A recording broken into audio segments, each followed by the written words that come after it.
Good evening, everyone, and welcome to another episode of Super Deluxe Gamescast. It's October 15th at 9 p.m., and it's time to talk about cheese. No, it's not. Tonight, we're going to be talking about assorted cheeses. Turn off his mic. Turn off his mic. No, tonight we've actually got quite a bit to talk about tonight. But what I want to do first, for everybody who is listening to this on iTunes and Spotify and SoundCloud and all other sorts of stuff, let's address who is on the podcast tonight. So, of course, it's me. We also have a producer, Derek. What's up? Hello. I have got my gigantic glass of strawberry wine. I am ready for a rough night. Strawberry wine. Strawberry wine.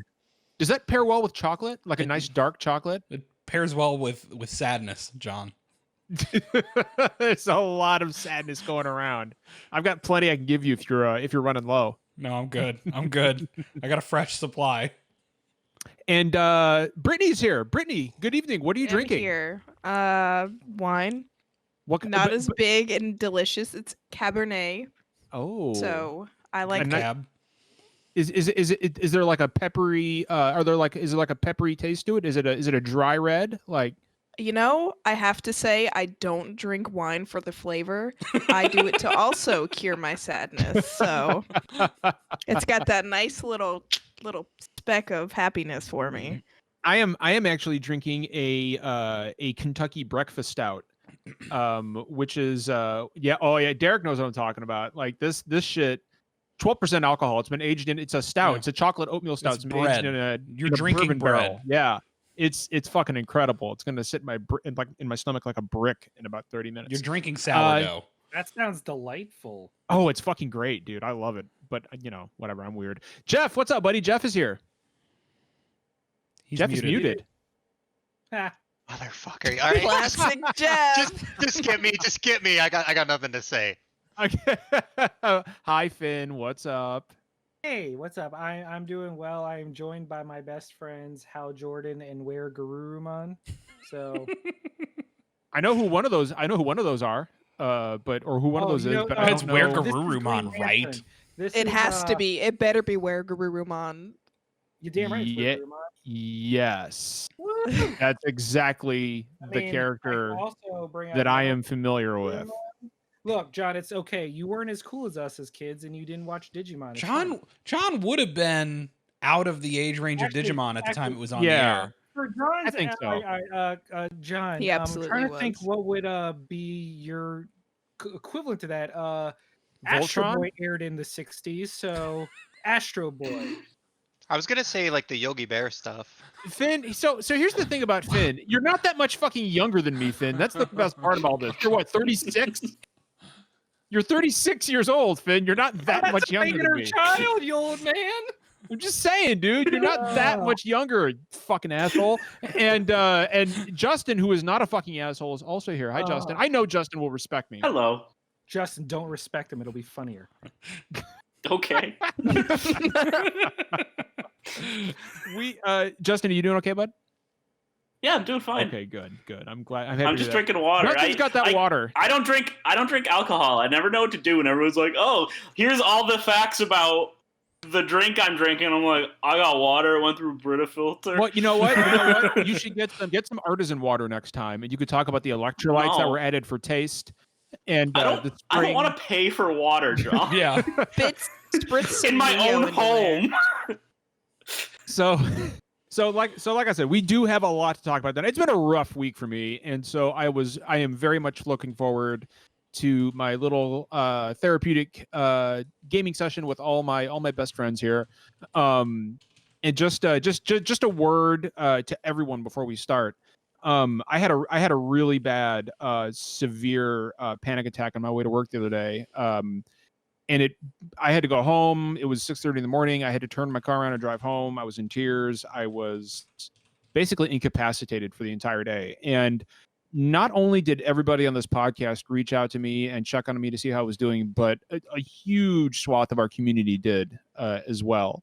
I got a lot of messages from members of our community asking me how I was doing, checking on me, not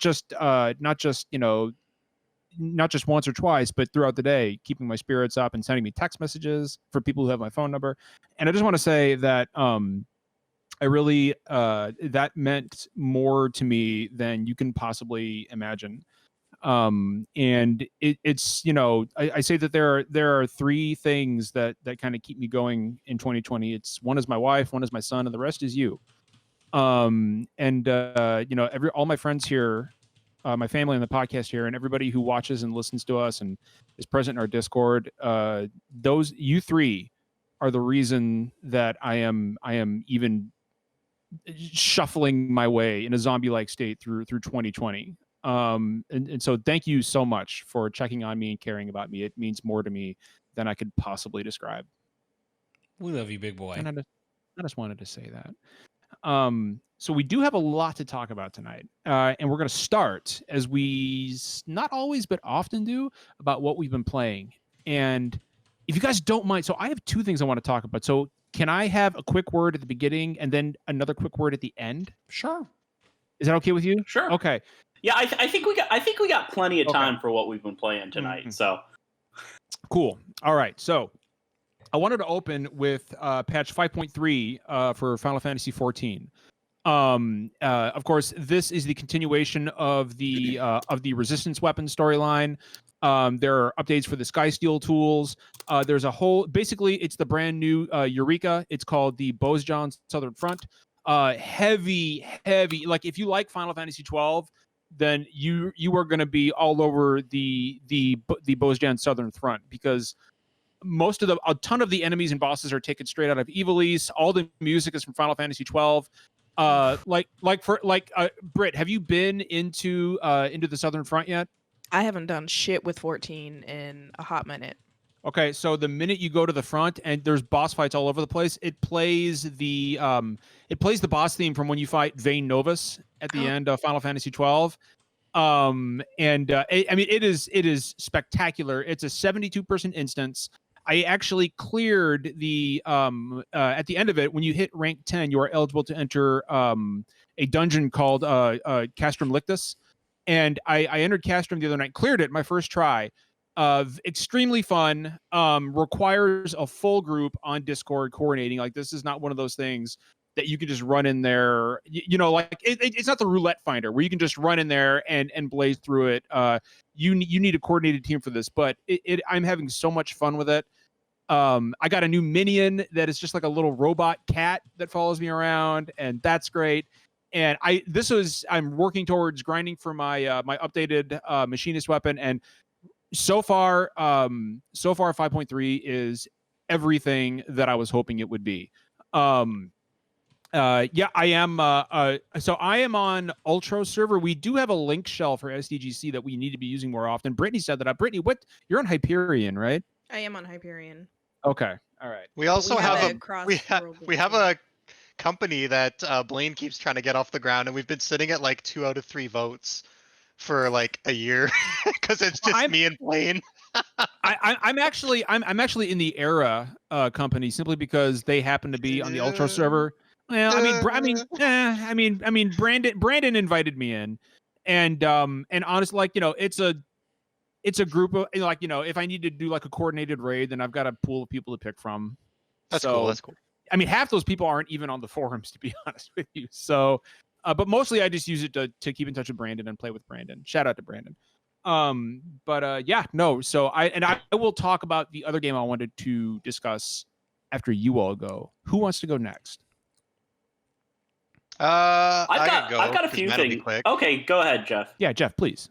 So yeah, not been a great week for me. I've been playing a game for review, which I don't want to talk about too much before I do my review, but I've been playing Falcon Age on the Switch, and yeah, I'm not gonna have nice things to say about it. That's unfortunate. I'm trying to be That kind makes me because I met the devs at PAX. They're very nice, and I'm sure they're very passionate, and they work very hard on this game. And it's a hard thing to evaluate on the Switch because I feel like it probably was a lot better in VR, which is what it was designed for. And I think it's just a case of you can't just take a VR game and then make it not VR. It's just the controls are really cumbersome. The game's very obtuse, and without that sense of immersion and stuff, it just feels very flat and stale. But like I said, I don't want to get into it too much. I'll be dropping a review and probably an after hours at some point. So that hasn't been great. And then I was like, hey, Avengers dropped a new patch. They added DLSS support on PC, and we've been at this a while. We've had a few patches. Surely things are good by now. So I decided to hop back into that, and yeah, it runs great for 45 minutes, and then I got to crash to desktop and lost the last 30 minutes of my mission that I was playing. So I uninstalled that again. The beauty probably, of PC gaming, it just probably works, done with that game. except when it doesn't. It's a good game, and I'm just trying to get through the campaign. I haven't even got Thor Captain America yet. But Wait, Captain America Oh comes out. no! oh, spoiler. Spoilers! Oh Comic shit! book shit, people don't die. Everybody so- knows that death in comics is permanent and irreversible. So that's Especially when it happens in the first 20 minutes of the game to the character that's front and center on the box art. Especially when you're like, especially like, I love the fact that they're like, oh shit, Captain America dies. By the way, did you pre-order your fucking Verizon wireless Captain America skin? Not like, I mean, you're not gonna need it or anything. I mean, I swear, but Multiplayer, like- guys, come on. come on, like, Jeff, honestly, man, like, do you see yourself? I mean, do you see yourself sticking with this in the long term? Like, it just doesn't sound like it's really catching your interest. I love the game. I love it. Then, like, I'm so into it. So what's the but- problem then? Like, It crashes. Like that's the Get- problem. get it on console, man. Like, I mean, I dropped games are $100 here now, man. I'm Yeah, not gonna that's true. I'm Yeah, not gonna that's dish true, out yeah. for another copy. And I got this expensive computer and it's great. And we make jokes about PC gaming, but the fact is that these games shouldn't release in this state. So I remember when Batman Arkham City came out and it was virtually unplayable on PC. Arkham Knight, yeah, it's Yeah. So other than that, I tried to get back to FF13, which I mentioned I was starting. I think I'm done with that game too. It's A good game. It's not a good. very Yeah. good game. No, it's No, not good. It's I a- was I was enjoying it, but it's like, and I love cutscenes and story in games. Like everyone knows, like I'm all for that. But it's like I take 5 steps and fight a battle, and then there's like a cutscene, and it's just like repeat and repeat, and I like can't really get into a good rhythm with it. And then I kind of took a break from it, and I'm like, maybe this game isn't as good as I thought it was. So who knows? Hear you, I'm what game? basically, what's that? I didn't hear what game are you talking about? Final Fantasy 13. Love that game. You don't like stopping every 30 minutes to go to your menu and read what the fuck is going Yeah, on? that too. That was getting on me. Yeah. It's not that convoluted. Come on. Come on. We're not going to get that. Part is Let's not go down the- they do eventually explain things to you, but it's 2 hours after you needed to know it. I mean, I'm not gonna defend every aspect of it, but I think it's got the best battle system in the entire series. We just need to fucking do a Final Fantasy show. When are we doing it? Because I'll do We've one done right now. many. It doesn't stop. Didn't you guys go through every We single ranked one and the do a show mainline on it? games, and we did Yeah, episodes on every that's one of fine. the mainline games, and we still Oh my keep doing God. this. oh my Yeah, god. it's because and here's the thing, Final Fantasy 6 remains the greatest. It is the greatest, and we're gonna do it again. I promise. No, I promise. I No. can't. Is that a we're gonna- threat? I'm not Okay, strong okay, enough. me and Brittany and Finn can do it. You don't have to participate at all. I'm not editing this. I'll edit it. That's fine. I'll edit it. No, Finn, we what do you won't put- edit it at all. Guys, we still have like 4 more people Yeah, to go come on. through. Who's next? Who's next? Raw. I can go next. Justin or Derek, Derek. will go next. Yeah. Derek goes next. So, I have continued to play Fire Emblem Path of Radiance, which continues to be very, very good. I actually didn't play a lot of Radiant Dawn, the sequel, so I'm kind of excited to finish Path of Radiance and then do the save import into Radiant Dawn and actually beat that. Derek, is that the one? That's on Game Boy Advance, right? No, Path that of Radiance GameCube? is the GameCube one, and then Radiant It's GameCube, Dawn okay. is the sequel for Wii. It's the one that Ike is Gotcha, from. okay. But yeah, Fire Emblem, you motherfuckers. Yeah. Fire Emblem Path of Radiance is very good. It continues to be my favorite of the Fire Emblem games.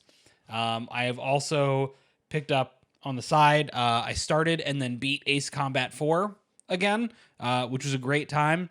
I have restarted Ace Combat 5, and I'm working my way through that. And then I'm going to play Ace Combat 0, and then I'm going to go play Ace Combat 7 again. Every time you did you- start saying Ace, I'm just like Ace Attorney. Yeah. Ace Attorney. Yeah, I do the same thing. I do the exact same thing. I can Please give us burn another through the Attorney game. entire Ace Combat franchise far quicker than I can work through the Ace Are Attorney you- trilogy. Derek, are you playing these games accompanied by the Top Gun soundtrack? No, because the soundtrack in Ace Combat is It's a fucking banger. if you It You don't cover wanna- up if you cover up the soundtrack to the Ace Combat games, you belong in prison. You belong You in don't- American hold on, prison. Wait. I'm confused. You don't want to shoot down Russian MiGs to the sound of Playing with the Boys? You don't want to shoot down Russian MiGs to the sound of fucking, I don't know, Daredevil or fucking Zero. Fucking, oh my God, No. Megalith, the final track for the final mission in Ace Combat 4 is John, just- if you don't know about the Mm. Belkin War, Ace then just sit this Combat one out, has sir. some of the best soundtracks in gaming. I will not stand for this. I want somebody to do Derek going like this, but I want you to put the lips on him and the nails, because that's what it reminded me. Somebody make it happen. Ace Somebody in Combat chat make it happen. has some of the best soundtracks in gaming, and that's on period. I am very Somebody- white. I'm Somebody in sorry. somebody in chat make the magic happen. Anything else, Derek? Yes, Finn, you're a good man. Fire Emblem and Ace Combat for right now. Oh, hey, Derek, highly enjoying your absolute terror at being stalked by a xenomorph Yeah, through I beat it today, and I shared a clip. There's a clip on the channel you can look at, and I shared it on Twitter good. Oh, it's so of good. the most startled I ever got playing the game. And it shows you all exactly how I react in real life to panic. When you put me in an immediate panic situation, the only thing I do is yell the word fuck at the top of my lungs with no change in facial expression. And you can It's watch real me good. do that in this clip as I turn and recognize the alien is in the vent stomping directly at me and just go, fuck! That's the good. So like a funny actually a funny story about that. When you sent that to me, I was about to leave work, right? And I was like, oh, I'll play this real quick. And all of a sudden, people have just heard fuck, and I was like, oh shit. And like I had to turn the volume down real quick. Yeah, no, dude, it was like somebody, because we don't have a lot of people in there right now, so it felt like it reverberated throughout the entire fucking cubicle farm. And somebody like poked their head up with their mask on. They're like, "What the hell was that?" And I was like, "I don't know. I stubbed my toe. Sorry." Like, technically not supposed to be watching video about video games at work. So Technically. but I do it anyway. Yeah. John, just say it's not a video game. You're preparing for Space Force. No, I said, ooh, Space Force. I could, you know what? Maybe I could join Space Force. Finns, speaking of Please do Space not. Force, what do you play? And that has nothing to do with Yeah, I was Space gonna Force. say, Finn, like, what are you where are playing? we going with this transition? Finn, how is- Finn, tell us Okay. what you're playing. No, that's cool. I am playing Foregone, a game that might pop up again later tonight. I don't know. Sounds like a foregone conclusion. That's called some foregone shadowing. I'm also doesn't even make replaying sense. Murder by Numbers, the Phoenix Wright meets Picross adventure game. Because Is it an actual Phoenix Wright game? No, it's just Oh, well very. then- It's Oh, you got me very all heavily excited for a minute. inspired. Well, if you like Phoenix Wright, then you're gonna just learn to love Picross like. But if me. I like It's- Phoenix Wright and Phoenix Wright is not in the game, then why would I care? because if you like Phoenix Wright's gameplay and you have to accept the fact that Phoenix Wright as a game franchise is dead, then You shut your Brittany, get him, Brittany. Did you say that about Phoenix? He didn't do anything to Because- you.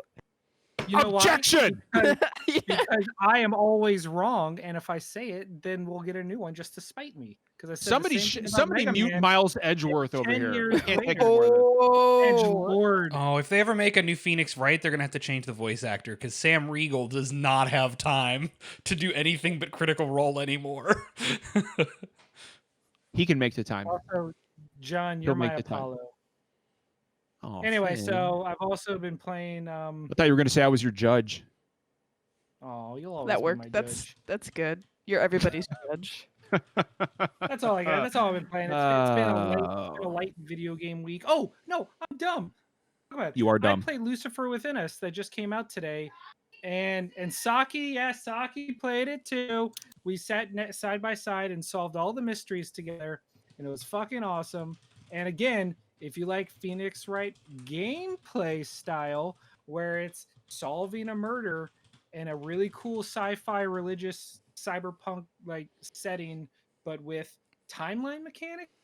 I don't know. If you are at all intrigued about Lucifer Within Us, either A, listen to our after hours with me and Peach that we just put up, or B, I will be streaming the first case tomorrow afternoon after I get off work, maybe 6 p.m. PS or EST. So to answer Remorse's question, at the moment, Lucifer Within Us is only PC. So I guess I'm a hypocrite after giving Jeff shit about playing on computer. Yeah, Finn. Jesus Christ. Come But on, if there's man. one thing I'm proud about, it's my double standards. So Hey, you know what, we'll Finn? just live with that. Finn, it's a double standard because it's twice as true. Why are we banning Jeff? Did I miss something? Why are we banning Why? Jeff? Why did we ban Jeff? He Are just we banning huffed Jeff? his No, switch. nothing to see here. Oh, He did what to his switch? Oh, he yeeted his switch. He yeeted. He yoted it. yeeted his switch. He yoted it. He No, He just yoted it. he He yoted yoted it. it. I Yoda. fucking hate this conversation so much. We're gonna Also, let's yeet this. Let's yeet this conversation over to Justin. Thank John you. saying yeet Anyway, causes me well, physical hold on. pain. hold on. Hold on. Let a man finish. Yeet. Let a Justin, man go ahead, finish. If you want to know That's about what she Lucifer said. Within, hell yeah! If you want to know more about Lucifer Within Us, check it out. I'll be playing tomorrow, and I'll answer all your questions because I beat it and it was awesome. And I interviewed the creator, so you can. So you're ask biased. everything. All right, bye. Justin, go ahead. All right, so I've been playing a few things. My screen upgrade. I'm still working on Hades. That has been my nights alone at work game. It's been pretty perfect for that. That's not a bad I night still have alone. not- Just saying. I have not. Is that I a have not comment cleared it about the attractive characters? You take it. Absolutely, Um, 100%. I've not cleared it yet, but I'm still really enjoying that. It's the first roguelike I've ever really been into. Really enjoying that.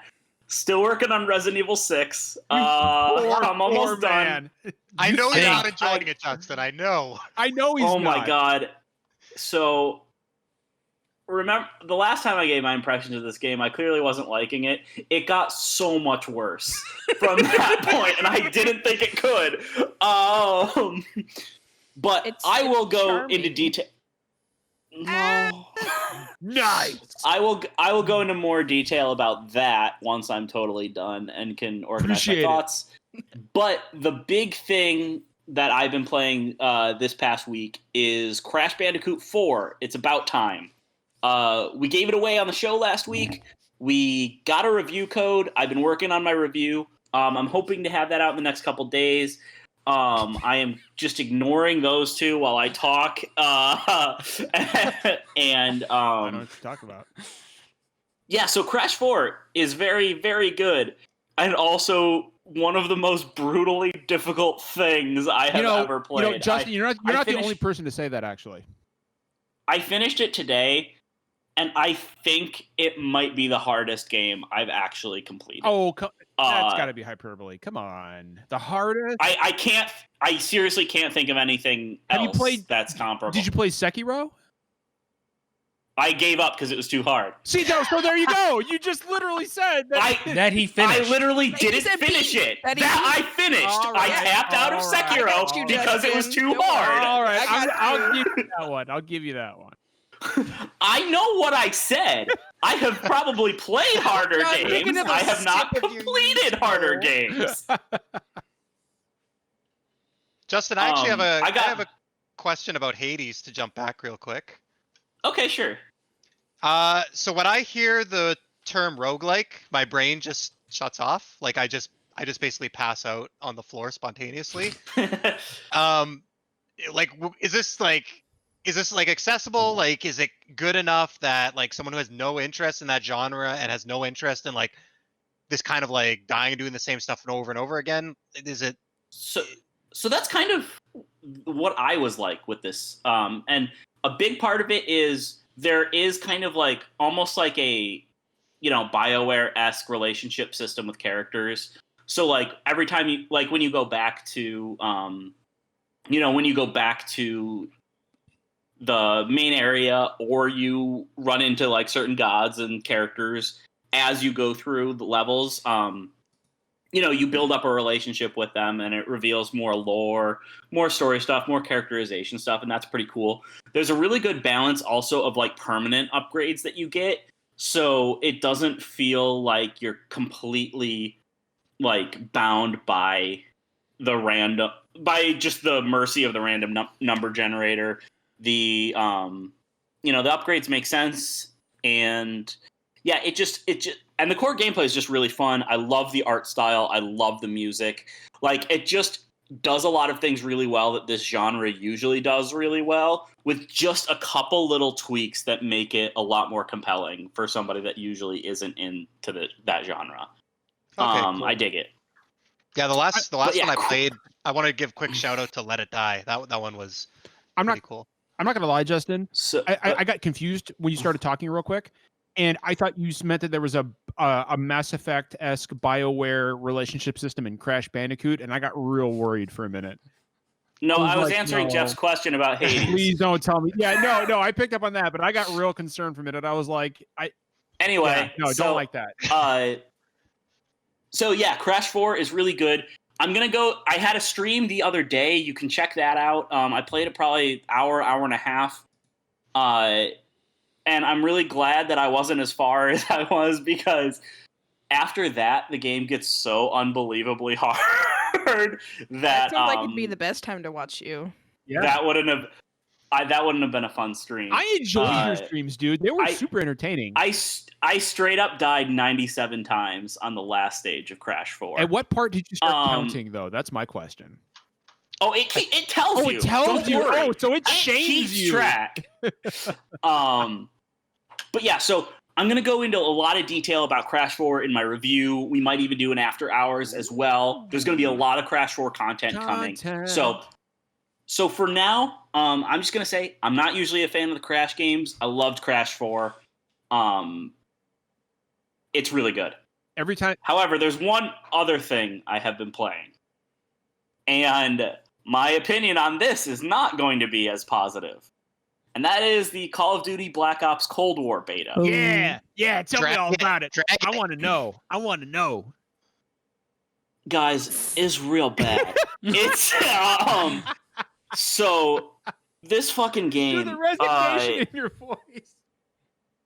Like, okay, so I want to preface this by saying I think the developers were we've talked about it before on the show. I think the developers were kind of thrown to the wolves by Activision higher-ups to get this game out this year, because basically the studio that was working on this game dissolved, and then they forced Treyarch to work on this game, which means Treyarch had basically a year and a half to take what was left from the previous team's work to get it out this year. And that's a year less than whatever project they were working on before that they were supposed to have. They were supposed to have a 3-year dev cycle, and basically Treyarch has been on this project for a year and a half. They have also had multiple leads depart the studio, on top of having to get this thing out on 9 platforms for the launch of next-gen consoles, and with work-from-home difficulties. So I think Activision management is to blame for a lot of things. However, there's no way this game's going to be ready for release. So that was my question for you, Justin. Is that, like, obviously they're not going to delay a Call of Duty game. They're just not going to do it. No. And the thing is, this year would have been the year to do it, because it would have given them another year to kind of figure out what their cycle. Because also shortening by a year for this team means all the other teams get a year less. Because the whole point was that they had 3 core teams, and each team would have 3 years to make each game. That way they could continue the annual releases and still get a full dev cycle. So this game is likely going to ship in terrible shape. yeah, and then the devs are going to have to keep crunching to try to fix it. They've probably been crunching like mad already to get this out. They're probably going to have to keep crunching to fix it afterwards. So I feel for the team. That said, this game's in real bad shape. So much of it is a regression from Modern Warfare. The audio, the feel of moving the characters, the feel of the weapons. Like, so many things that Modern Warfare 2019 did to finally get the series up to the standard it needs to be, to finally evolve, are all gone. It actually looks like Brittany had a question for you. Nope, just adjusting in my seat. Oh, I thought you were raising your hand. Sorry. So yeah, and it's just like so much of that stuff's gone. The visuals are way worse. The performance is worse. There's like this new system for score streaks that they were trying to fix stuff that wasn't broken, and it doesn't work. Last weekend, the servers were completely borked. Like, you could not, like, the connections were so bad. But the big thing is, let me describe this bug to you, because I've never seen shit like this. So, every third match, I counted. I've experimented this over the 2 weekends, because it's open again this weekend. Every third match I play, if I stay in matchmaking for 3 matches, when I get to that third one, my controller the light bar starts flashing like crazy. It's disconnected from the console. I can't even access the UI of the console. The game's still running in the background. If I try to connect another controller, that controller does not work. It just flashes, and so I can't even access the UI to quit out of the game. So I have to force shut down my PS4 in order to get my controllers to sync up with it again. I've never seen a game break in a way that breaks your controllers, but it continually happens to me in this game. So that's fun. That's impressive. Yeah, no, I am. It's rough, because I've played a whole lot of Call of Duty alpha and betas over the years. This is rougher than when they usually had the betas in the summer. And this is... And I know how, like, typically when they send out their betas, especially when they're a month from launch, it's pretty close to what we're going to get at launch, minus some small balancing balancing changes and performance tweaks. This game's going to launch really rough, and I feel for the team. Real quick before we move on, I just want to pitch an idea. If anyone at Activision is listening, now imagine a game that doesn't just get a sequel every year, and instead kind of becomes an ongoing, live platform, and you could just release content for it every year and not throw away all the good stuff from just 12 months prior and just build on that. I don't know. That's an edgy concept. That's a hot take. And now imagine they spent a year doing that with probably one of the best games in the series and had extremely good long-term support for that game. And then launched a battle royale like 5 months after that game came out that is available as a free-to-play client and is extremely successul. No. And who knows? That might have worked. Hopefully Call of Duty launches in decent shape, but it doesn't sound like it will. So I could have sworn that Brittany had already gone. I don't know if this super powerful beer has gone to my head, or if I'm just fucking losing my mind. It might be the yeast. And I thought you were gonna say the yeet. It might be the yeast too, dude. Who fucking knows? Brittany, what have you been playing this week? Not a whole lot. So Saturday I played Whispering Willows on stream. That stream was great. I loved it. It's a surprisingly really fun game. I was surprised to like it as much as I did. But the it's noises fun, were it's really cute. scary. The voices are scary. The characters, even if it looks cartoony, it's still like ooh. And the story in general is, I think, really, it's good, but it's really important, and it's really I don't know, it really hits home in the time of our political state right now in our country. So it's like at times it's almost hard to read, and I said this on my stream, but at times it's almost hard to read through the gameplay and the story and the notes, because it's so uncomfortable, but it should make you uncomfortable. Well, I mean, it's so- about the story of indigenous peoples. right, exactly, and yeah, them being and- slaughtered. Yeah, so yeah. it should make you uncomfortable. It absolutely should, but it's just I also It's sad. love that. I love, Brittany, that the ambient noises were so weird and disturbing that you were like, I can't. It's hard to read, not only because of the subject matter, because I can't see what's happening. yeah. My favorite So- was her freaking jump scare with the bushes. Yeah. Thank you. Those Yeah. fucking bushes with the red pepper flakes flying in. Yeah. Red pepper. So other than that, I've been playing. I played a little bit of Nier. So what I play? Hold on. Yeah, So I played some necessary. more Nier. That game is like there's no telling where the difficulty is gonna spike, right? Because you're running around on the map and you pick up like side quests, and I'll be doing a side quest and I'm not even paying attention. I just start fighting something and I'm like, why isn't it health going down? And I'm like, oh, it's level 35 Yeah. and I'm like level 12. Like there's no indication whatsoever. Like you should wait a little bit until you do this quest. And then my stubborn ass, I'm like, no, I've made it this far. This is the last fucker I need to fight. I'm gonna do it. And then of course I got like this close one time. This What- close.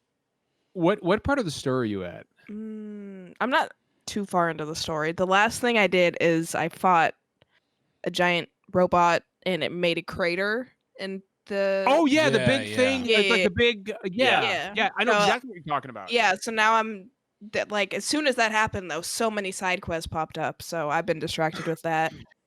Been playing Overwatch. The new Halloween event came out, so I've been doing lots of that.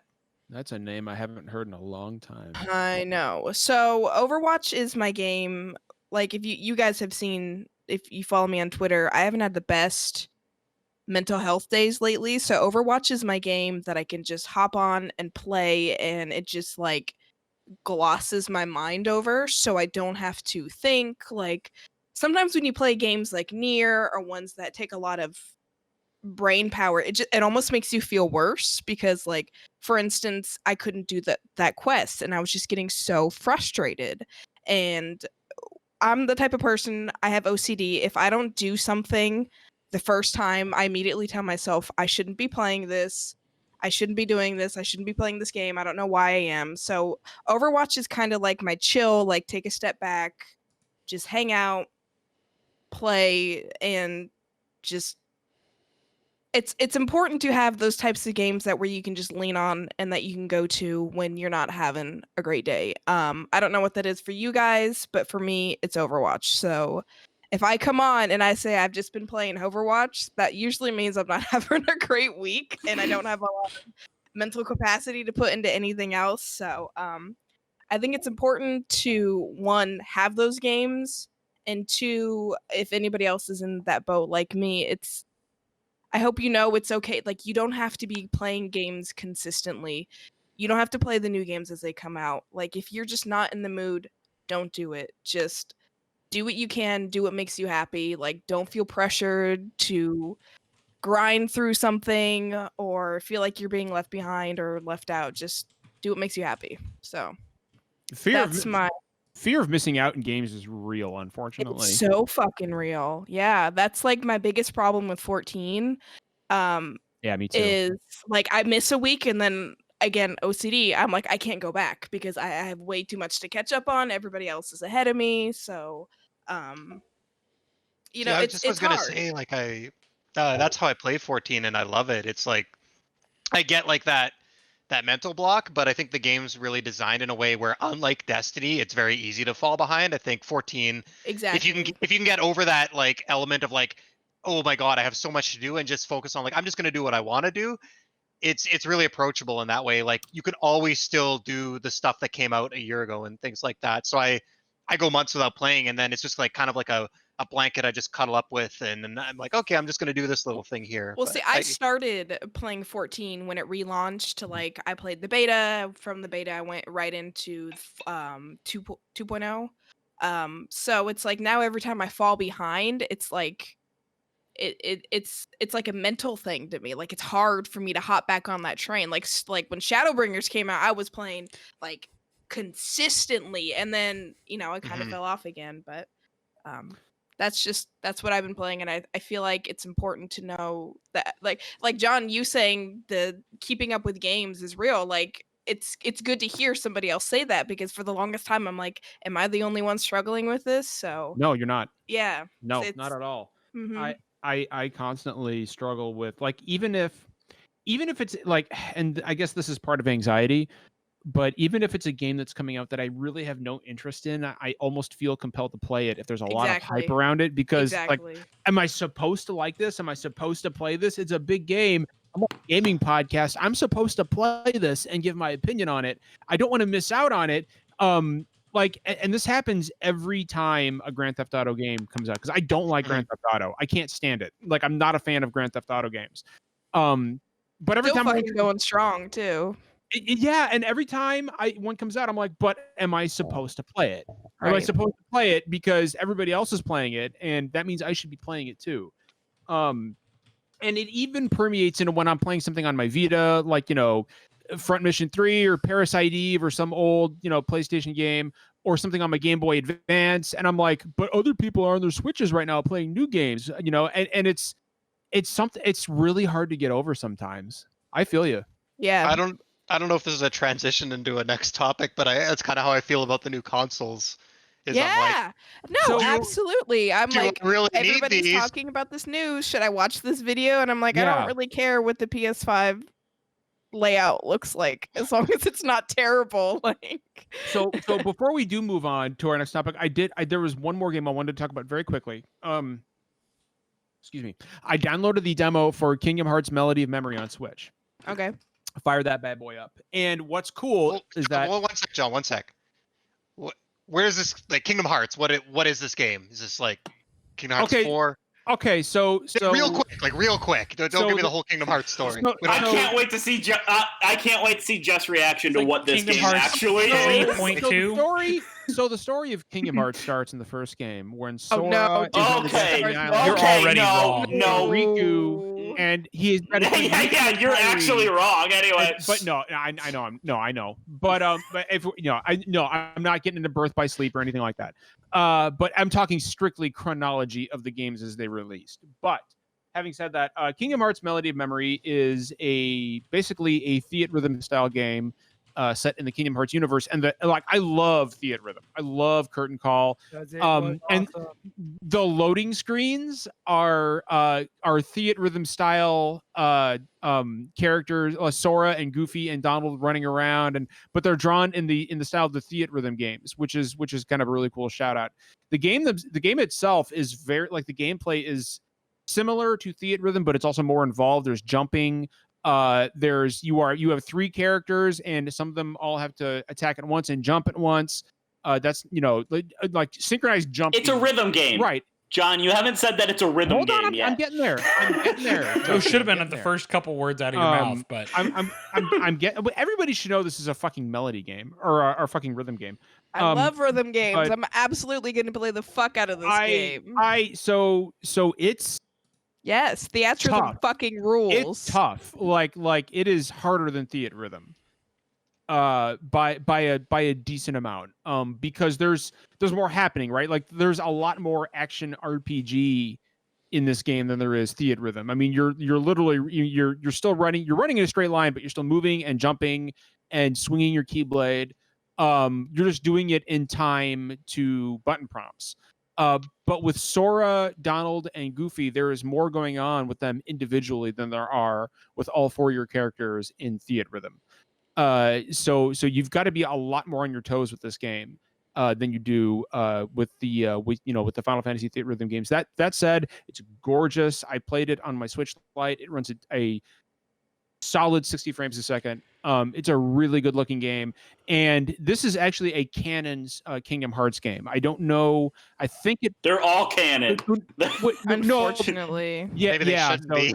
So this is actually like a continuation, I think, of Kingdom Hearts 3, the story after Kingdom Hearts 3, which is really weird. But whatever. Nomura's going to do his the most thing. Kingdom Hearts thing in the world. It They is, followed up yeah. Kingdom Hearts 1 with a Game Boy Advance card game. Yeah, Yeah. I know, but it's very on brand for Kingdom Hearts, Nomura specifically.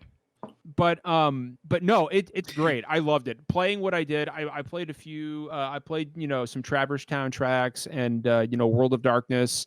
But this has become one of my most anticipated games this holiday season. It's great. I love Kingdom Hearts. I love Final Fantasy. I love Square Enix, and I love rhythm games. So this is good shit. I'm very much looking for. I am a lot higher on it now than I was before because I wasn't sure about the concept. But it's great so far. So yeah, we'll see. But I think it drops November 13th, so I'm definitely looking forward to that. That's all I got on Kingdom Hearts.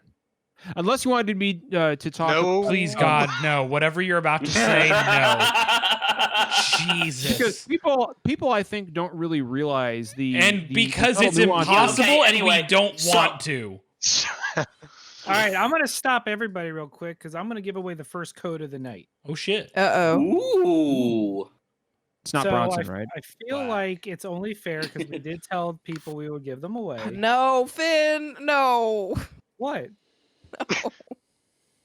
I already we're know. just it. We actually have codes to give away. What are you Why don't- upset Well, about? all right, well, We're Peachy commissioned to Brittany expect doesn't some- want us to give away codes, so I guess never mind. No, that's not what I'm implying. Sorry. Well, send all your I angry already tweets know. to her. I already know No. what Brittany's apprehensive about. Yeah, same. Thank you, John. So to Remorse Betrayal, it is foregone for the Switch. We were given several codes.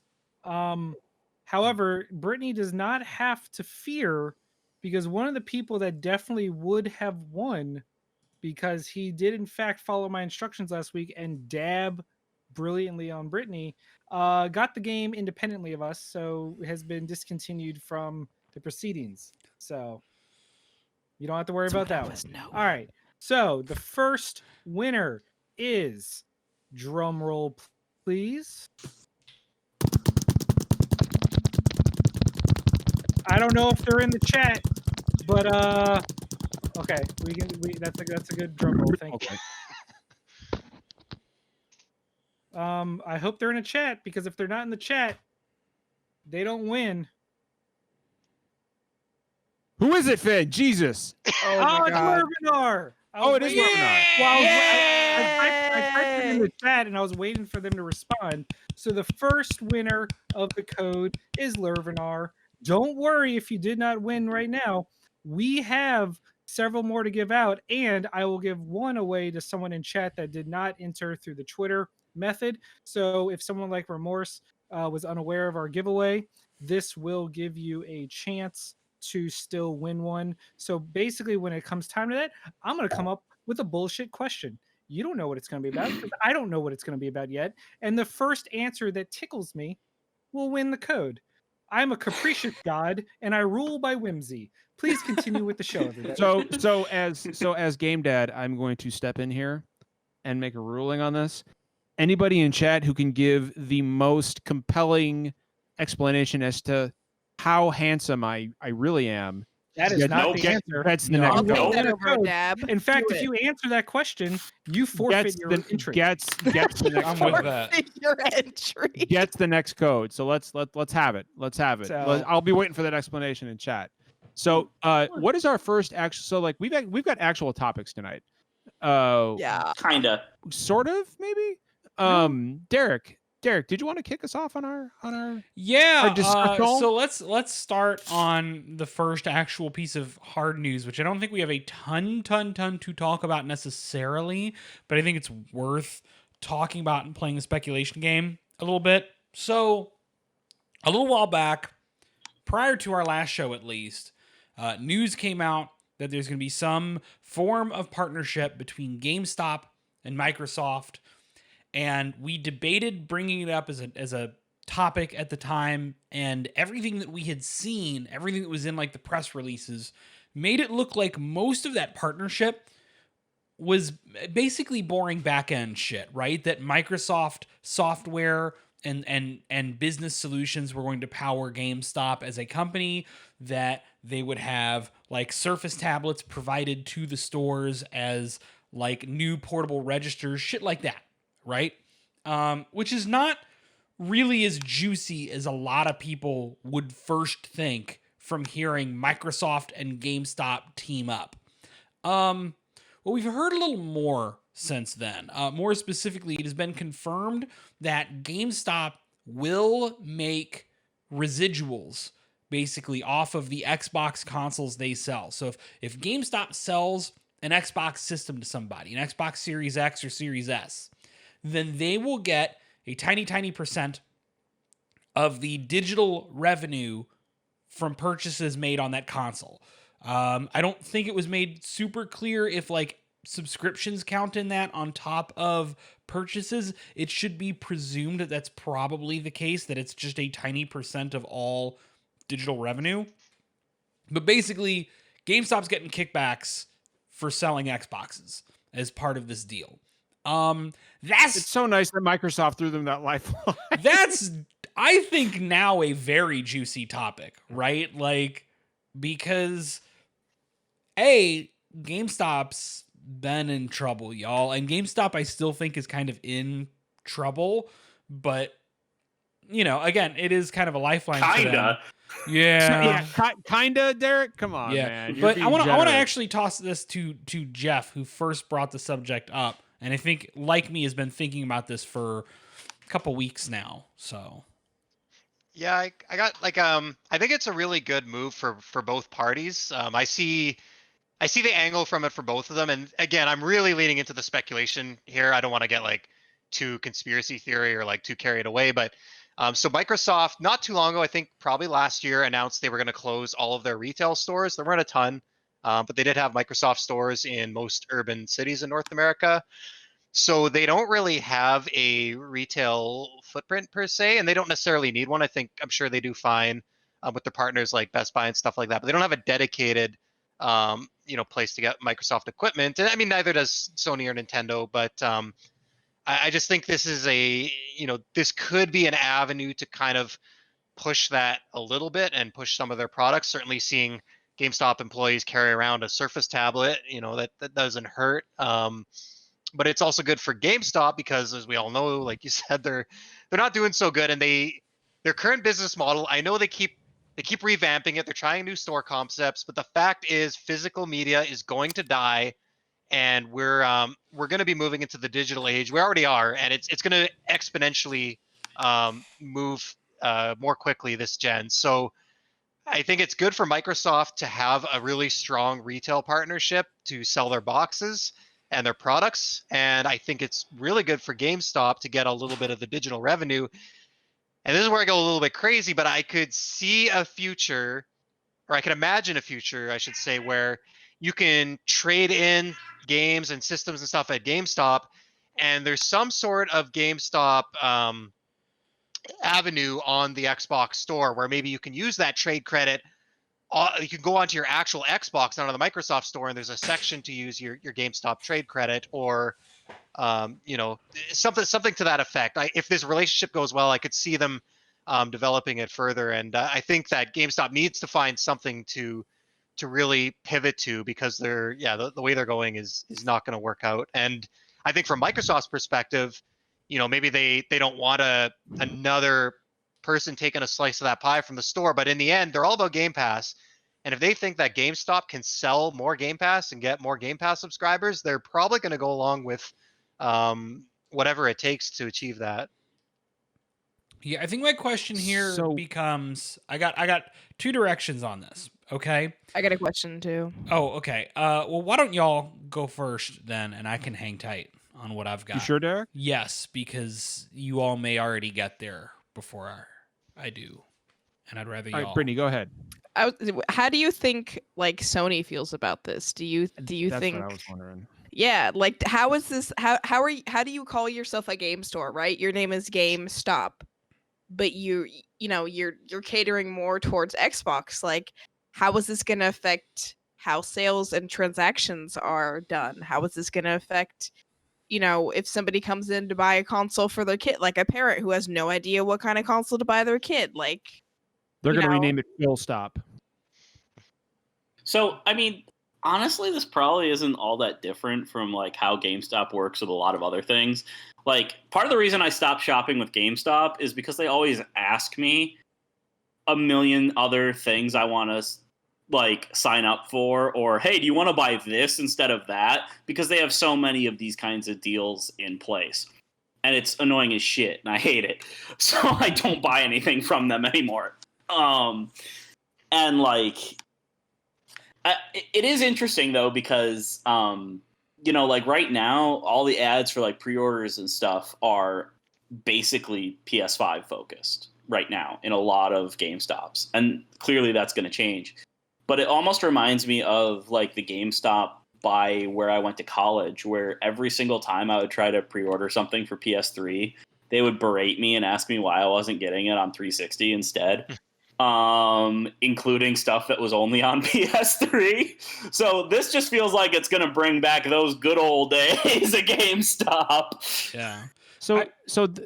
No, Derek, please. Yeah, I was gonna say. So, I mean, I don't know a lot. I think it's probably safe to say that a lot of people here in our community, in chat, on the show, have some degree of experience with retail. Like, it's where a lot of people start working when they're young. I don't know how many people have experience in like modern electronics retail. I spent a long fucking time working at Best Buy. And then after that, remember, I worked for Nintendo as a representative and as a liaison with the retail chains. I can promise you one thing. I mean, I can promise you many things, but I can promise you one thing in particular. GameStop associates are about to have a quota of new Xbox sales in a way that they do not have for PlayStation and for Nintendo. They're going to have, you are going to have to sell 3 Xbox Series whatever systems per week to hit your quota. You know, and of course it will be a sales target, a sales goal, whatever the fuck. It's a quota. I'm sorry, Derek, everybody's ever Derek, worked what was retail. that voice? What was that voice? Sales goal, sales quota. That's the customer service goal. voice. I'm the manager who's a lifelong retail manager, and I'm making excuses for why the companies are still open on Thanksgiving. But Jesus Christ. But anyway, that's gonna happen. GameStop now has a deep financial incentive to sell Xbox platforms specifically over their competitors. It's not just a matter of which system makes them the most margin on a sale. As soon as you create back-end recurring revenue, you have to.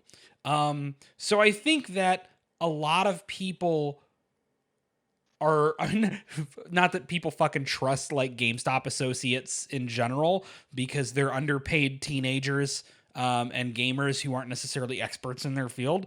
They're not paid enough to be experts. They're not paid enough to be fucking experts, so it's not their fault anyway.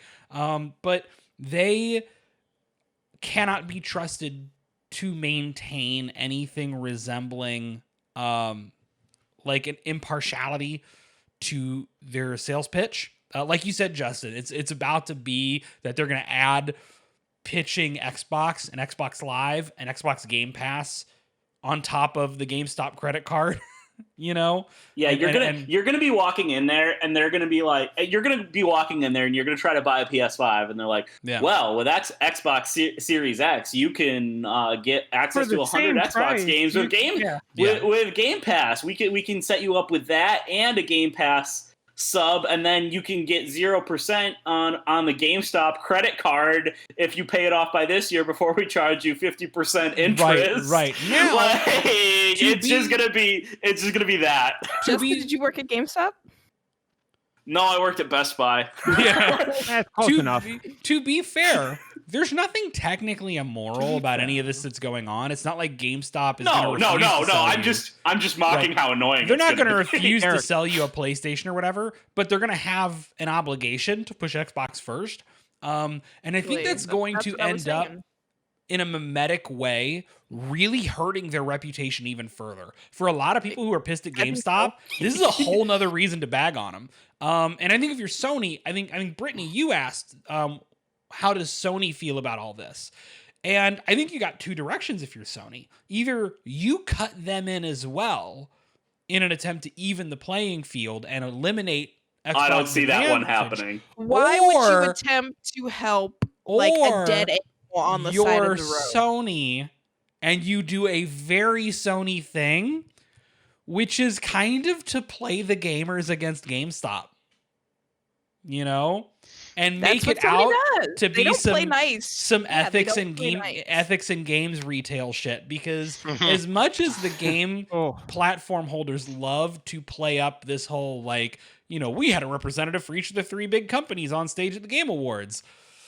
You know, Sony and Microsoft both love making them dirty hits. And there's not a much dirtier hit than, hey, Microsoft is paying GameStop to promote their system over ours. They don't even have to If- frame yeah. it that way.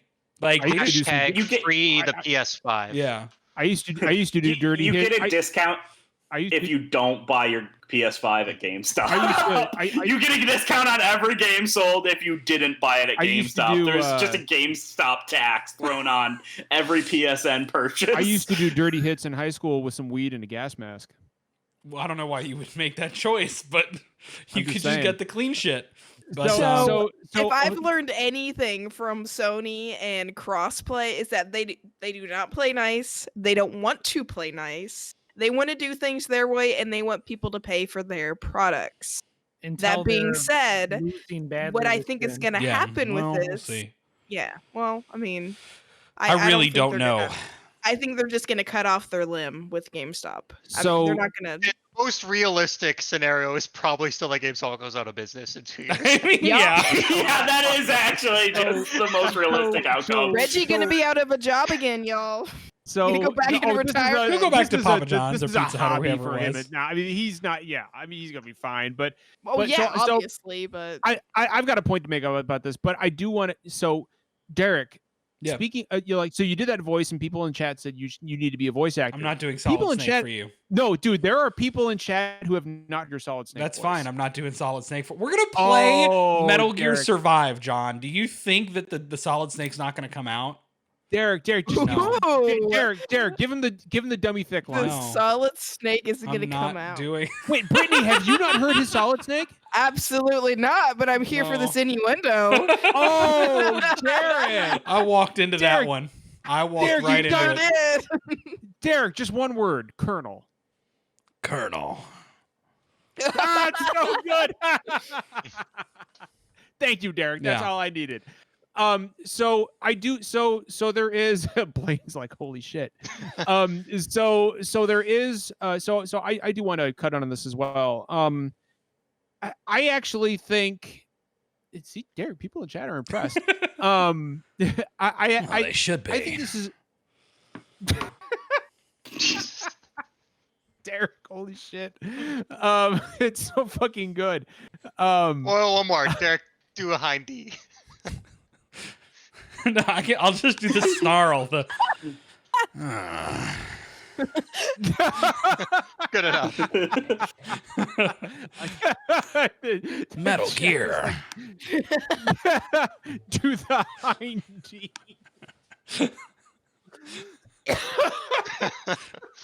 All right. It's so good. This is the good part of the podcast, right here. Finn is Oh. just not having it. Look at his face. Finn's just jealous that he can't do. I Finn, love Finn, his snake. I love his snake. I'm just Can we not say those no, man. words? I Yeah. love Derek's Oh snake. no! It's the Oh best. no! Derek, end the podcast. It fulfills me. I'm turning red. No! Please stop. Okay, I'm Finn, I taking love control. you. So I had What's next? yeah. So I had a point that I wanted to make about GameStop and Microsoft. I think I know what it was. It was right. I think I can't. I've lost it completely. What's next? I completely. So lost if the plot. anybody else has anything to chime in on in regards to Microsoft and GameStop, if not, we can I'm move on to the good. next thing. I agree with everything you've said. Yeah, let's All right. let's move forward. So Justin, so first Yes. off, I'm gonna kick this to Justin first. There's been a lot of small pieces of news about the next gen consoles that individually, as Justin put it, we have not really considered big enough to talk about, but now collectively as we get much closer to launch, I think there's a lot of bullet points that are worth going over. And I kind of want, Justin, if you could summarize all of these little bullet points of news, and then if we should have the time, I kind of want to talk after that about what everybody sees in this console launch. As in, if you were to buy or even to be gifted a PlayStation 5 or an Xbox Series X this holiday season, like what would be your plans with it? Because I think we have maybe very differing expectations and wants out of these systems at launch, out of what is confirmed. And maybe that helps us put together an idea of how worthwhile these systems are by looking at what all 6 of us think. So, Justin, if you'd like to go first. Sure. So I'll just kind of go over, some of these news pieces and then just kind of say what I'm looking forward to about these launches. So first off, basically Microsoft sent out actual Xbox Series X's to a whole lot of outlets and influencers. And they got to go hands-on with the system, play a bunch of games, mostly BC games, older titles running on the Xbox Series X, and the performance increases are really great. There's some really great videos out there from like Digital Foundry and the like. Just much more stable frame rates, running much better load times. Really great stuff from the Xbox Series X on the backwards compatibility front. Then there was also the PS5 teardown, where one of Sony's head engineers actually took apart the PS5 and showed us what was inside of it. And we kind of got some insight into why it's so massive and what's going on in there. And basically it just has some really ridiculous cooling into it to make sure it's as quiet as it could potentially be and run smoothly despite having some really high clocks. So it has a really big fan that pulls in air from both sides at once. It has probably the biggest heat sink I have ever seen. And then it has actually like a liquid metal as a thermal paste, which is something that's not really done in consumer mass-produced electronics, which is very cool. Then they also finally put out their list of games that won't be compatible with the PlayStation 4 backwards compatibility, and it was a surprisingly small list. It was only 11 games, most of which are pretty obscure. A handful of them are delisted and are kind of legendarily terrible. A couple of the recent titles, the developers said they're already working with Sony to try to get them working. So basically for PS4 games, the vast majority of people are going to be able to play them just fine on the PS5, which is great. Early this week, we finally got our first look at games running on the Xbox Series X. We actually had not been able to see anything actually running on the machine until this week. Got a look at Yakuza 7, Dirt 5. They have a whole bunch of different settings, each for frame rate and resolution, modes that push 4K, modes that push 120 FPS, modes that push 60 FPS.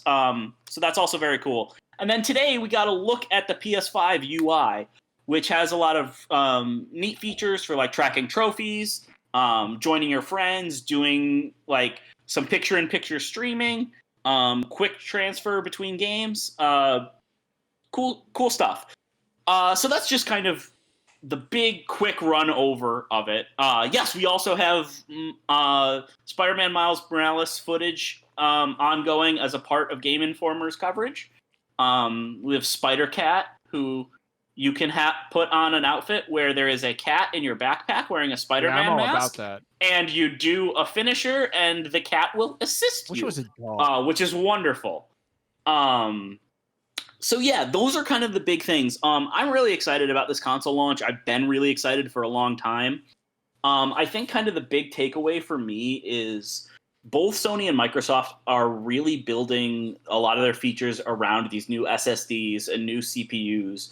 And we're kind of going back to this age of console immediacy that we haven't had in quite some time. We've gotten to a point where, game installs are large, downloads are large, switching between games is slow, load times are long. These all seem to be things that Microsoft and Sony have tackled in a lot of different ways. And I'm really excited just for the user experience of, on top of, all the new performance options and graphical features and stuff, just that smoothness and like direct connection to your games and stuff is going to be really cool. And I'm really looking forward to it. I'll say something real quick because I don't have a whole lot to say on this. I said this on Twitter a few days ago, and I'll reiterate it here. I've got a PS5 coming. I'm excited for it. I'm not as hyped for this as I was for the PS4, but it's not because of anything Sony's done. It's not because of anything that Microsoft has done. It's because I have more options to play now in 2020 than I did in 2013. Like in 2013, I had a PlayStation 3. So I was like, fuck yeah, bring on the PS4 because it's new and I don't have anything else to play. Didn't you have a Vita, John? I did have a Sure Vita, the Vita was but, around. I mean, Vita was around, but like, Show some fucking respect. I'm sorry. I'm disrespecting Vita. I'm sorry. So, oh God, it's a dog fest now. Don't make me go get Dottie in the next room. But yeah, so I'm gonna have to go get my dog after this. But I've got my PS5 coming. It's great. I'm excited about Demon Souls. That's going to be my launch game, obviously, because everybody knows me. But for example, if my PS5 is running late, like I think it probably will, because these things are going to be slow to get out due to demand. I've got a Switch. I'll have Kingdom Hearts and Age of Calamity. I've got a powerful new PC now that I'm starting to dip my toe into. I've got my Game Boy Advance. I've got my Vita that I hacked and put some stuff on it. I've got a lot more options to play now than I did in 2013. So when I say that I'm not as hyped as I was in 2013, it's not because I'm not excited. It's because I have other games to to occupy my time. And if I have to wait, I can wait. It's not that big of a deal this time around. Yeah, I mean, I'll go next. I'm kind of in the same boat as you, John. Like, we'll talk about, what's better about games in 2020 and what's worse than maybe 10 or 20 years ago. But I say pretty much every year gaming has never been better. There's never been more games. There's never been games as good as we're getting right now. There's never been as many different ways to play games. So, whether it's phone or Game Pass or, any of your consoles or your PC and stuff like that, there's whatever you want to pay, whatever kind of game you want to play, there's great choices. So I'm with you on that. A new console is just kind of one extra thing, one extra option on top of all the great options we already have. I'm mostly a PC gamer. So for me, we talked about FOMO earlier on the show, and I quite often ask myself, like, why the hell am I getting these new consoles? Like, I think I'm definitely more excited for the PS5. Obviously because I can play all my Xbox stuff on my computer for the most part, and I do have a decent library of PS4 games. I never got a chance to try Ghost of Tsushima, so like playing that on PS5 would be pretty cool. Definitely really excited for Demon Souls and to replay Spider-Man and Miles Morales. I think Sony definitely for me has the more compelling lineup. It's not to discount what Microsoft's doing with their backwards compatibility and stuff, but because I'm a fucking idiot, even though I'm getting billed for a $700 garage door. You're not an idiot. I still have both consoles ordered, and I really don't need an Xbox. So I opted for the Series S, and I had an Xbox One for a little bit, so I've got a little bit of a library there. I've got Rare Replay, like Forza Horizon 2 and stuff like that. So I got some old games I want to like dive back into and just some comfort food enjoy again that I haven't been able to. But I don't want to go too far off topic here. I got a little bit of anxiety about my Series S. We got to look at the Destiny 2 kind of specs, just like how it's going to look and run on Series S. And so the Series S is cheaper, but Microsoft is still pushing it as a true next-gen system, targeting 1440p and all that stuff. I'm not going to the tech specs, but just what we've seen of the game so far, I'm worried about the Series S. I'm worried about how it's going to hold up in 3 or 4 years.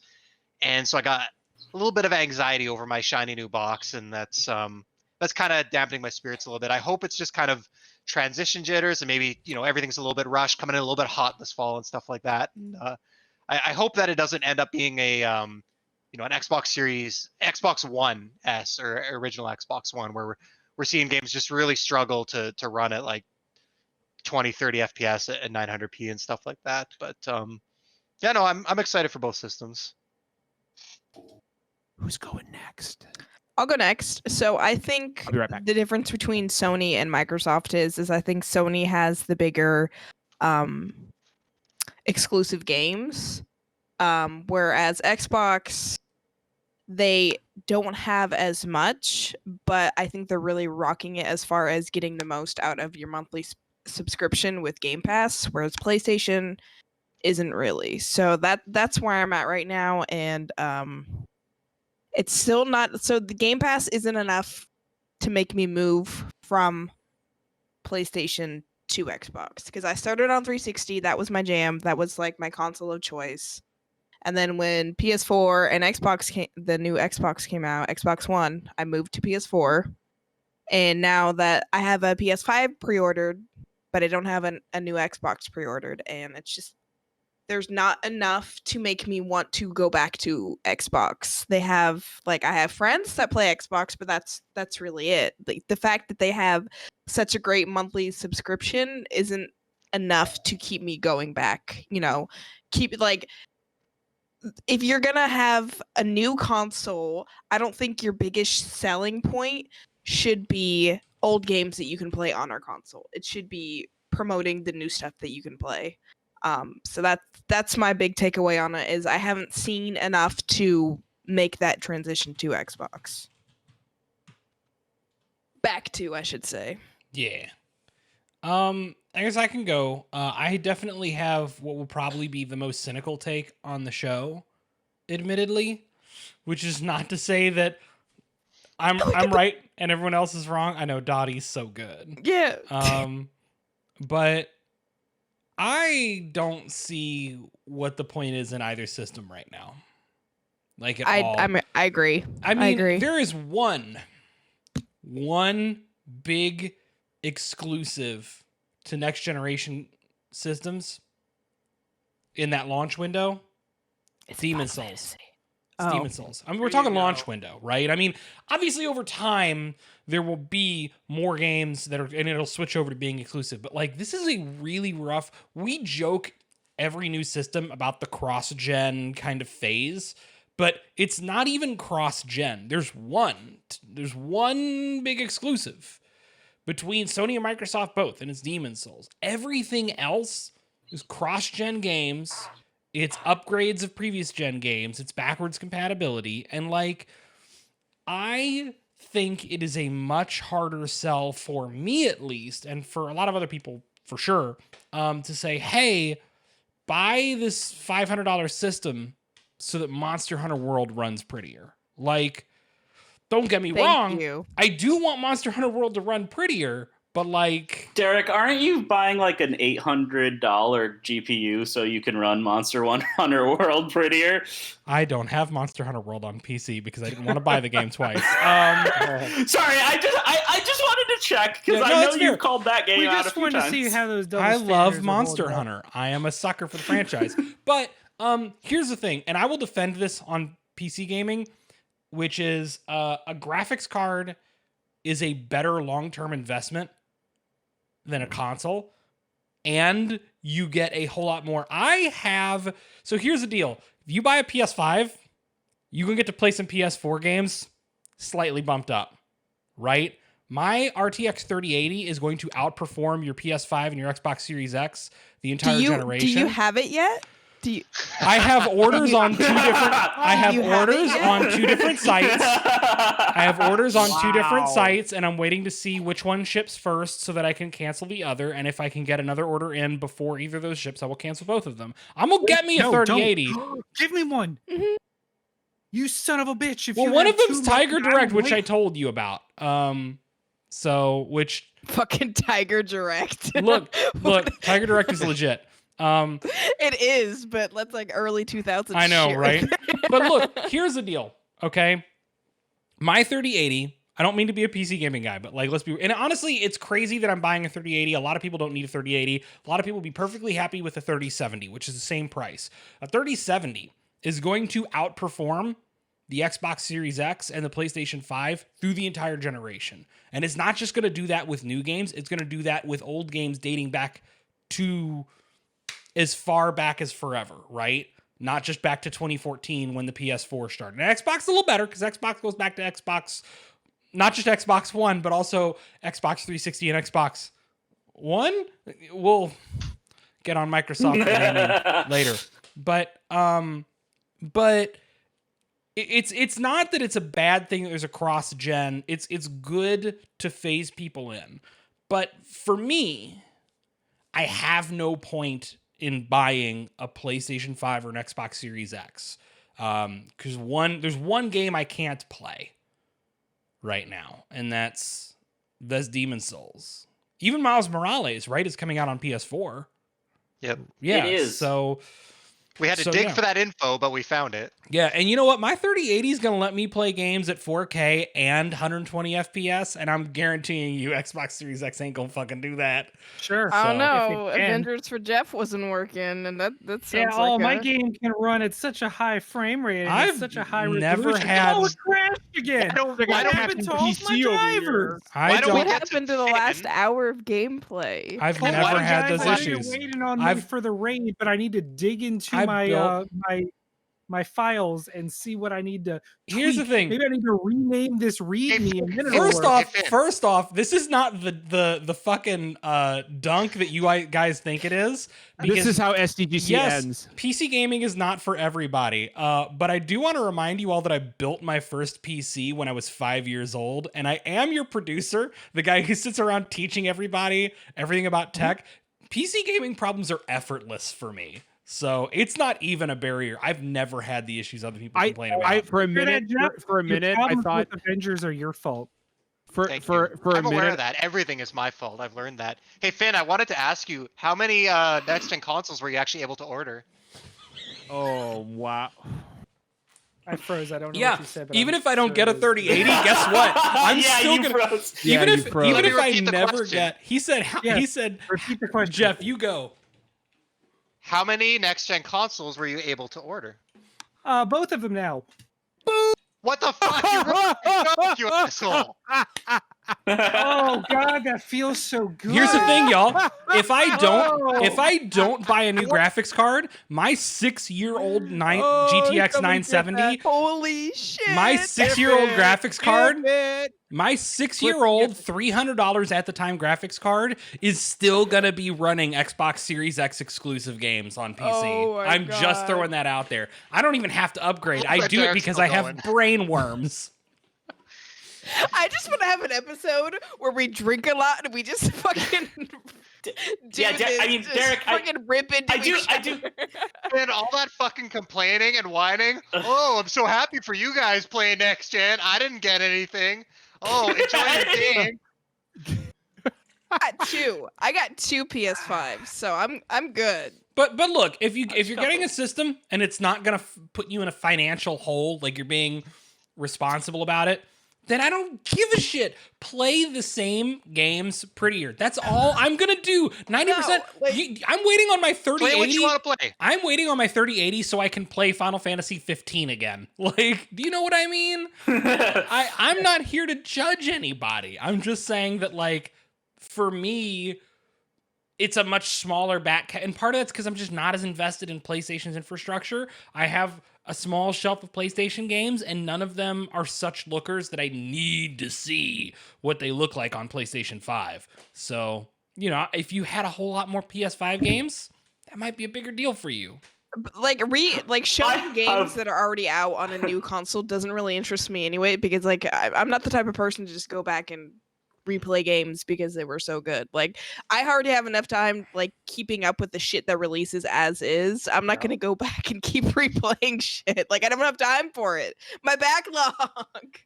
Yeah, Derek, contrast to that, like if you go into my library and include like all the PlayStation Plus games and stuff, I have like 350 PS4 games. Right. It's a very different story for you. Like it's a very different situation for somebody like me Compare that- than it is, and especially if you're somebody with a PC, right? Yeah. Because like Game Pass is on PC, Microsoft puts all the Xbox games. I don't even want to look at my PC. Steam library. Holy fuck! Like,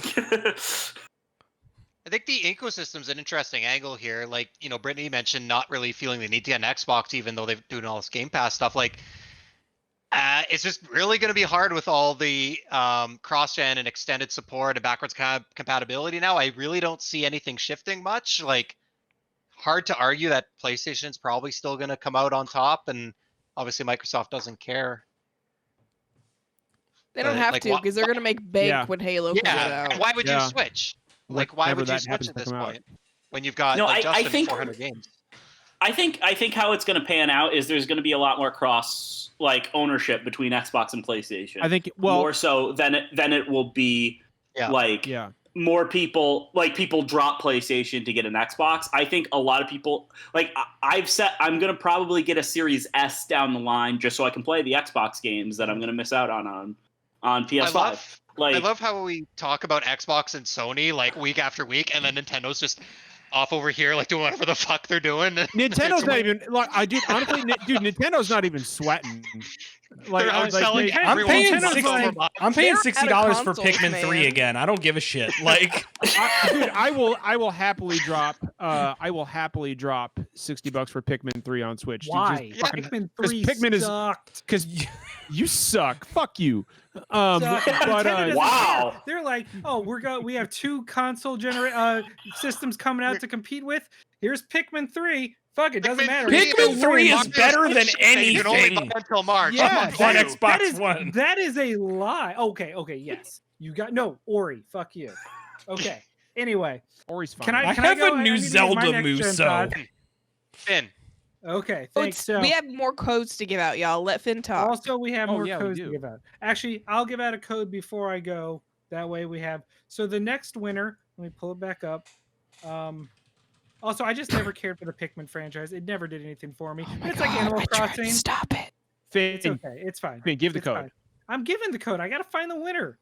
Listen, I'll say what I've said every single time I've been on this podcast. Nintendo's fine. Animal Yeah. Crossing made them fine. You still can't walk into a store and find a Switch console. Nope. Okay. not. I don't know. I don't recognize this person. So if they're in chat, let Sorry, me know Bronson. if your name is different. Is there a @Doc Coyote up in this piece? @Doc Coyote. This is where The Bronson name tries to doesn't convince you pop up. that Bronson he's gonna be like, yeah, yeah, look there at he that. is. Yep. Immediately. Yep, there he Fucking is. Bronson. Of course, it's Bronson. If Doc_Coyote is not in chat, then we need to pick another winner who is not Bronson. I will. But I'm also going to give this Doc person their code on the Twitter. So I don't know if this person is in the chat. I'm gonna before I waste my time, I'm gonna type it in real quick. Oh my goodness. They are maybe, at least they pop up. Is there a Sunlight Scrub? Yep. Up into his outs? Yeah, they're in chat. Yeah. Hell Sunlight yeah. Scrub. Yo, Yeah, there he Sunlight is. Scrub. Bronson's like, All yeah, right. that's me. Okay. Both of these. So I'm logged in on now my phone and my PC and two different accounts. I just have to say, shout out to Saki for getting me my PlayStation 5 pre-order because I had given up hope. Aw. And then she fucking swooped in like the angel that she is and was Aw. like, and not only did I find it for you, but I just got my settlement for my car accident last year and I bought it for Oh, you. because finally. She is best wife up in the And- house and she's and got to then get shout you- outs for that. And then you used it to throw up double freedom rockets at Jeff. I know Like- I was holding on to Double it so freedom. good. Well, if there's one thing That, Americans are good at, it's launching freedom rockets at other countries. So Yeah. True. Ooh, solid. Oh, that was Solid. good. All right. So now back to my very specific next gen thoughts is because I'm very weird in that I love so many older games and yet the amount of time I go back to them is very slim. Like I still own my PS3 fat launch backwards compatible one, Hey, don't and hey, not come on. It's not need to not insult it. not once in the entirety of the PlayStation 3's life It's a cycle did I ever put in a PS3 PS1 or 2 game. I never did backwards compatibility once. My Xbox One has never had a 360 original Xbox game popped in. It's not what I do. I don't. That doesn't affect me. So the backwards compatibility argument is kind of moot for me. What I care about is I will be getting both because I think Xbox with Game Pass has the best value, and I See? think eventually it will pop up. But the PlayStation 5 is the one I'm most excited about for a variety of reasons. No, primarily it's the games. That's why we buy these consoles, and it's and PlayStation is still home to the bigger genres I personally care about. If you're an Elder Scrolls fan, cool. I like Japanese RPGs. Yeah. And so the house that Final Fantasy built is Yeah. going real hard. on Honestly, dude, PlayStation. Finn, the minute I saw exclusive to PlayStation, I was like, well, that cements my decision. 'Cause Like, it's not only Final there we Fantasy go. 16, Like, but it's also that upcoming Project Athia. Whenever that yeah, hits, when it's also it'll Final be- Fantasy, it's Final Fantasy 14, which is going to be day and Yeah. date available to play on PS5, and that's not coming to Xbox, and that's one of my most played games right now. I think 14 actually is going to be coming to Xbox. I think they have announced that. I don't think they. It's like been up in the air for quite some time. Phil announced it, and they literally haven't addressed it since, and that was like a year ago. So Yeah. Yeah. Oh, okay. Look, so Final Fantasy 16 Project Athia, whenever Final Fantasy 7 Part 2 comes out, it'll most likely have the same 1-year console like window. So it's like those are the games I prefer that I care about. And then you factor in I love platformers. So the fact that I'm getting Ratchet and Clank, a new Sackboy platforming game, built-in Astrobot, and who knows what's coming next. And no matter how tired the cliche gets about Sony's first-party cinematic third-person sad dad games, fucking into my vein. That is my jam. And you give me new entries, and I don't care what amount of franchises. You should have seen during that event where I recorded it, Saki's face when they announced just the tagline of God of War Ragnarok. She shot that bolt right up, looked at me and said, "Did you know about this?" and screamed and went, "Ah." And so that's super exciting. And then Bug Snacks. Don't care. That's the first game I'm going to play on the I still have no PlayStation. fucking idea what that even is. Doesn't matter. Doesn't matter. Does it Talk about matter? Bug It's We're Snacks. talking about Bug it. Snacks. So we are I'm, talking about it. And then it's like Derek said, most of the games I play will just be prettier versions of games that would have run on PlayStation 4. But if there's anything video games have taught me, it's that whenever cross-gen games come out, if you're stuck playing it on the older system, it feels like it. I remember looking back at footage of Watch Dogs 1 on PlayStation 3 versus the PlayStation 4, or who can remember the PS2 version of Gun when the 360 version came out. Also, no one remembers Gun, so bad example. My point is, if you have the ability to play it on the newer hardware, the cross-gen thing doesn't bother me. It's like when Horizon Forbidden West comes out, do you really think it's not going to be pushing the PlayStation 5 really nicely? And then the PlayStation 4, it's going to be lucky they fit it onto that? Like, there's going to be obvious gaps. And I don't, the cross-gen thing, to me, it's next-gen, baby. Yeah. And I'm just really excited for the PlayStation 5 because the genres I primarily care about and love the most are popping up on PlayStation either first or only. And then Xbox, the games that might pop up that I care about, I have Game Pass, so I won't have to actually buy anything else. I just have a subscription I pretend I don't notice gets deducted from my account each month. And that's how Xbox has pretty much been this generation. But ever since Game Pass came out, I just kind of forget about it until I see an update. Oh, this got added to Game Pass. Okay, I'll give it a shot. And then I buy it on PlayStation if I like it. That's where it's also, I don't know if I'm weird. I probably am, but has anyone else like started a franchise on one system? Oh, definitely, definitely. Oh, yeah, I'm the same way. You have to keep the family together. So Xbox can tout Yakuza 7 coming to Xbox Series X all they want. I have Yakuza 0 through everything on a PlayStation console.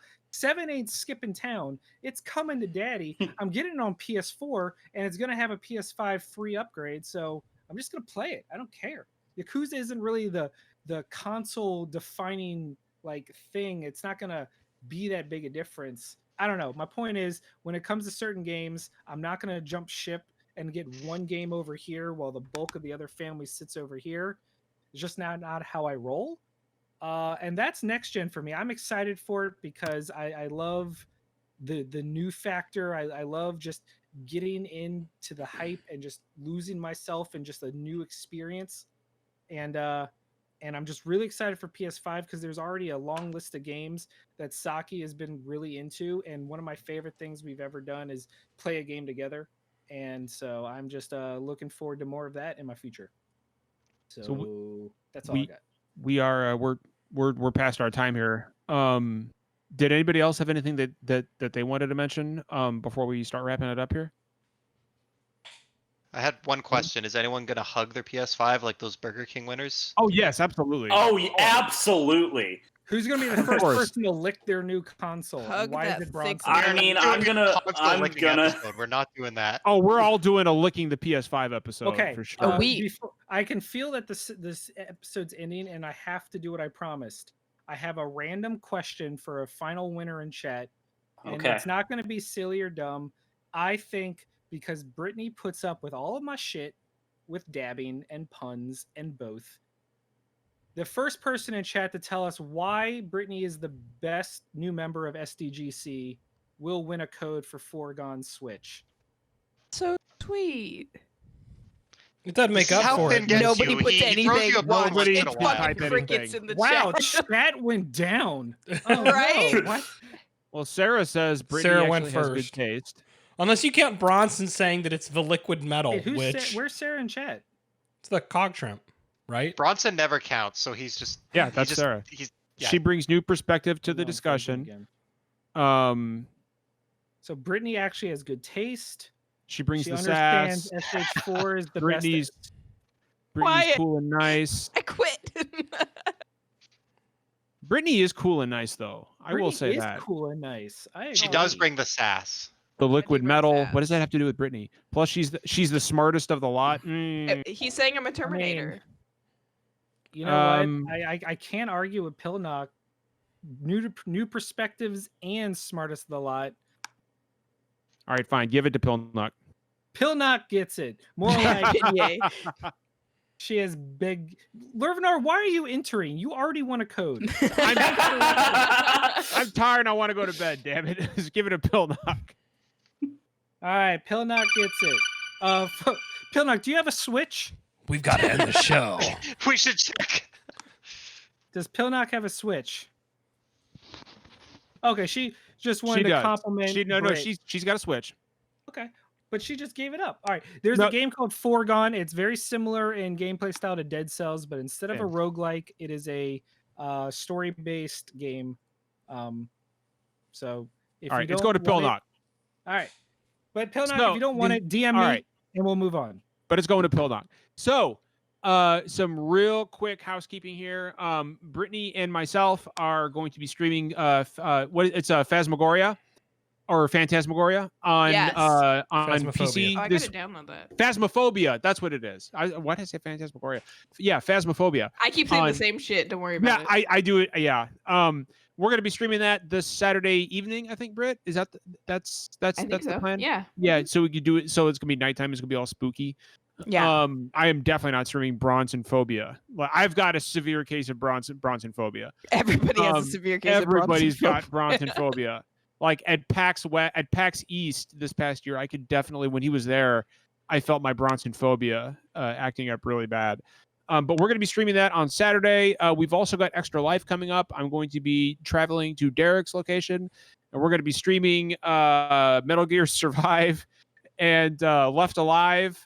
And Left Alive is going to be especially painful for me because I love the Front Mission franchise, and this is kind of how it ends for Front Mission, and so not a fan of that. We're getting more of Derek's Solid Snake.